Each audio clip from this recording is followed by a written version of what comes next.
السلام علیکم ورحمۃ اللہ وبرکاتہ ان الحمد للہ والصلاۃ والسلام علی رسول اللہ وعلی آلہ وصحبہ ومن والہ وبعد۔ اس سے پہلے ہم نے جو سبق پڑھا ہے بدھ مت کا زوال، کنشک کی لاپرواہی، وہ سبق ختم ہوا۔ انشاءاللہ سوال جواب میں اگلے ہفتے لکھواؤں گا، آج آگے پڑھیں گے۔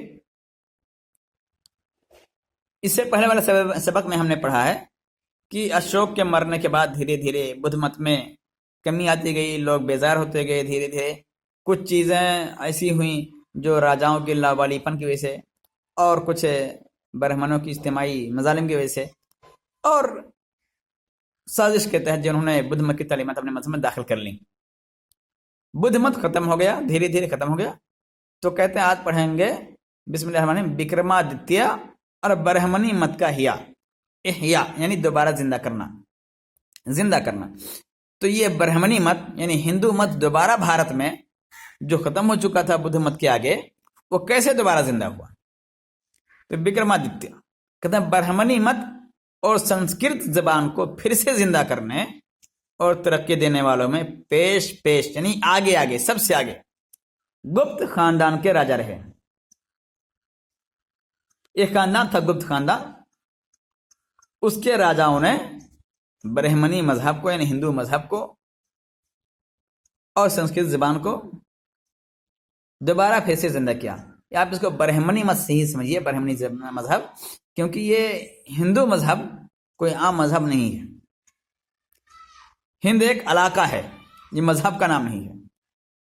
یہ برہمنی مذہب یہ روس کی جانب سے آیا ہے، قفقاز کے علاقے سے، آپ نے جیسا کہ پہلے پڑھا ہے۔ یہ باہر کے حملہ آور تھے آریہ، انہوں نے حملہ آور کی حیثیت سے یہ داخل ہوئے بھارت میں اور اس پر قبضہ کر لیا، پھر اپنے مذہب کا پرچار کیا ہے۔ تو برہمنی مت اور سنسکرت زبان کو پھر سے زندہ کرنے اور ترقی دینے والوں میں پیش یعنی آگے سر فہرست گپت خاندان کے راجا رہے۔ کہتے اس خاندان کا بانی چندر گپت ہوا ہے۔ کون ہوا ہے؟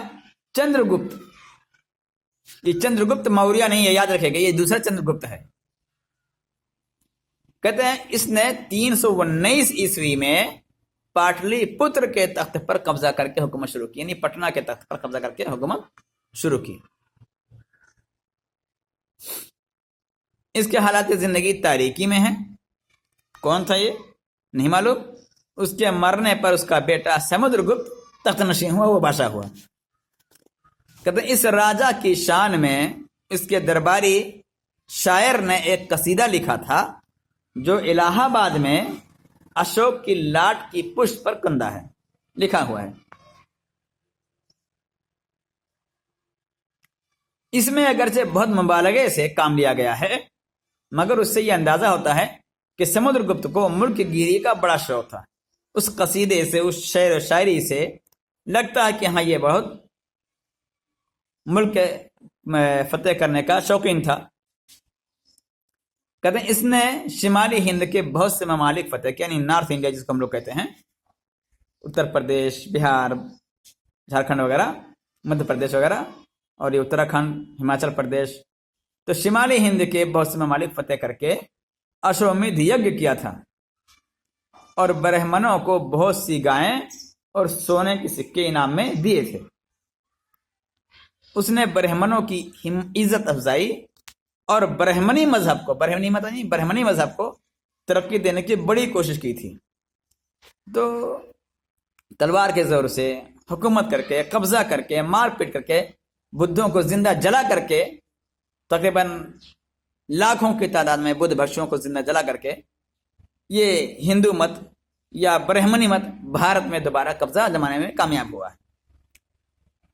اور اسی وجہ سے بدھ مت اتنے مظالم ہوئے، ان ہندوؤں نے اتنے ظلم کیے، برہمنوں نے اتنے ظلم کیے کہ بدھوں کو بھاگ کر دوسرے ممالک میں، جو پڑوس کے ممالک ہیں، فیجی ہے، تھائی لینڈ ہے، برما ہے، لنکا ہے، چین ہے، اور ادھر یہ کیا کہتے ہیں اس کو، جاپان وغیرہ ہے، کوریا ہے، ان سارے ممالک میں بھاگ کر پناہ لینی پڑی۔ تو برہمنوں کی عزت افزائی اور برہمنی مت کو ترقی دینے کی بڑی کوشش کی۔ اس خاندان کا سب سے مشہور راجا سمدر گپت کا بیٹا